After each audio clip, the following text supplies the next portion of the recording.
రేయ్, మొన్న యూట్యూబ్ గురించి ఓ వీడియో పెట్టావు కదా? అవునరా. ముందు నీకు తెలిసిన వాళ్ళకి చెప్పి కనీసం 500 సబ్స్క్రైబర్స్ అయినా తెచ్చుకో.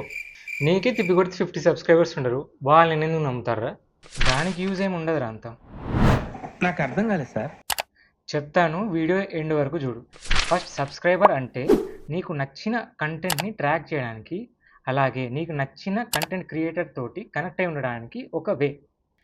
అండ్ అలానే నువ్వు ఒక ఛానల్ని సబ్స్క్రైబ్ చేస్తే ఆ ఛానల్ ఎప్పుడైతే ఒక కొత్త వీడియోని పోస్ట్ చేస్తుందో అది నీకు నోటిఫికేషన్ ద్వారా వస్తాయి. సరే, నువ్వు ఎలానో అడుక్కొని నీ సబ్స్క్రైబర్స్ కౌంట్ని ఇంక్రీజ్ చేసుకున్నావు అనుకో, వాళ్ళందరూ నీ వీడియోని చూస్తారా? చూడరు.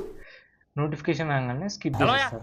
ఒక పర్సన్ నీ ఛానల్కి సబ్స్క్రైబ్ చేశాడు అంటే యూట్యూబ్ ఎలాగా అంచనా వేస్తుందంటే తను నీ వీడియోస్ని చూసి నీ ఛానల్ నచ్చి సబ్స్క్రైబ్ చేశాడు అనుకుంటుంది. కాబట్టి ఇంతకుముందు నువ్వు పోస్ట్ చేసిన వీడియోస్ ఆర్ నువ్వు ప్రజెంట్ చేసిన పోస్ట్ని తన ఫీడ్లో చూపిస్తుంది.